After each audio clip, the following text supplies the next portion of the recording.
Nicolas Cage will star in Noir, a series focusing on Spider-Man set in a 1930s New York City with new menacing villains. Noir's series could include darker versions of classic Spider-Man villains like Vulture, Dr. Octopus, and Venom for thrilling detective stories. A city on the verge of greatness. A new type of city, based not on the man, but on the automobile, the car. Welcome to 30's Feedback, folks.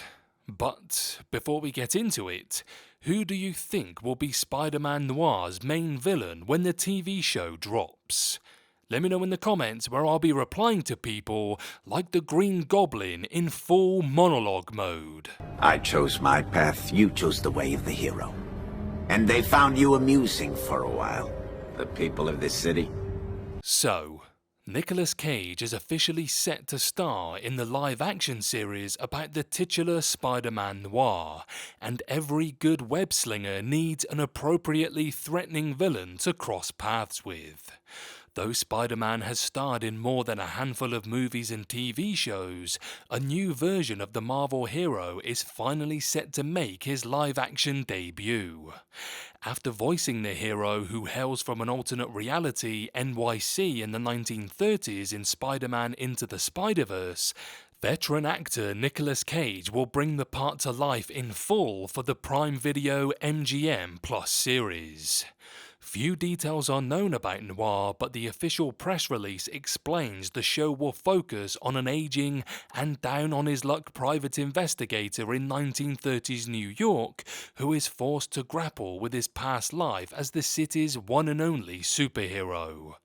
Given that Spider-Man's adaptation rights are separate from the rest of the Marvel catalogue, it, unfortunately, won't be likely that Noir pulls in villains from outside the Spider-Man's corner in the Noir universe.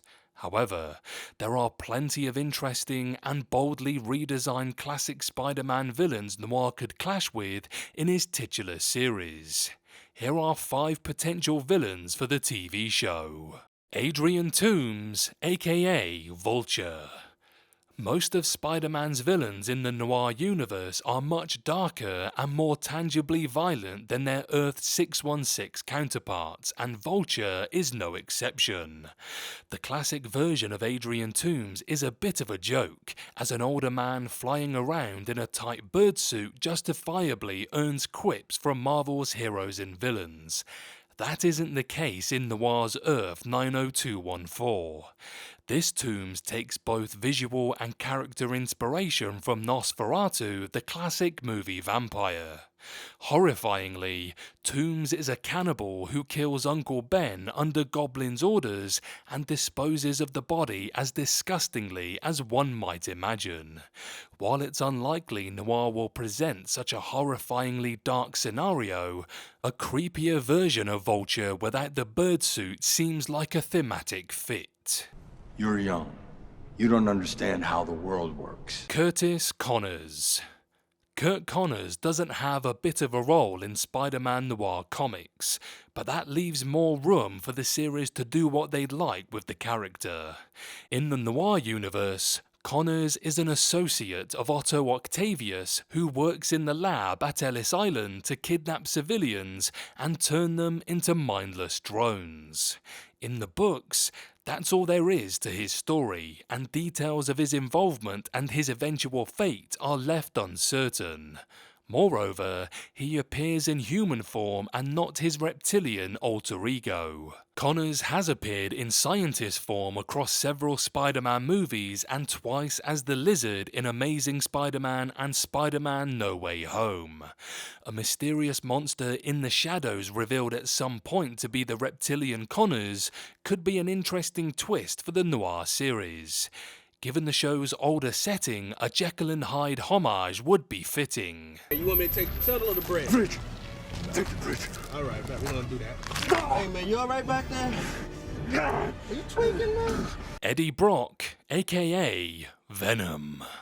In normal Marvel comics, Eddie Brock is a reporter who feels scorned by Peter Parker and eventually bonds with the Venom symbiote literally and emotionally, vowing revenge on Peter.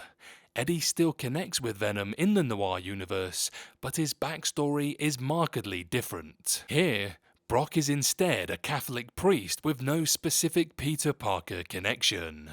In continuing the trend of turning villains darker, this Brock is a gambling addict who prays for help before coming across Venom.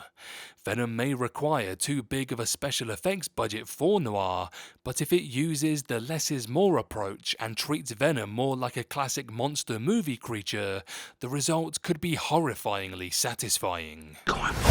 That is a red one! You need to come out right now. Alonzo Lincoln, aka Tombstone. If Noir wants to stay grounded by Spider-Man standards, one of Spidey's organised crime villains makes the most sense. While it would be exciting to see Noir take on Wilson Fisk, Sony doesn't have the character rights for their projects. Instead, Tombstone would be a suitable stand-in. Unlike Kingpin, Tombstone doesn't have the massive reach and non-criminal influence of Fisk. However, his distinct look and low-level abilities could work for Noir. Lincoln has pure white skin and he possesses a fictionalized version of a skin condition that, in his case, gives him thick, durable skin that protects him from some level of harm. And finally, Maxwell Dillon, aka Electro. Most Noir Universe villains are slightly less powerful than their main adaptations, but Electro maintains some powerful tools. Initially, this Maxwell Dillon is a paparazzi who uses his flash to blind people before attacking them. However, he eventually develops a formidable device that allows him to shoot electric bolts.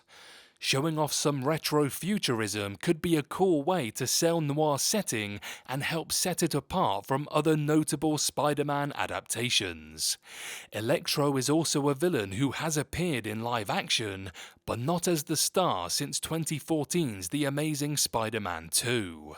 Electro, who wouldn't likely be a central villain in Noir, but he'd be the perfect monster of a week for an episode. Remember me.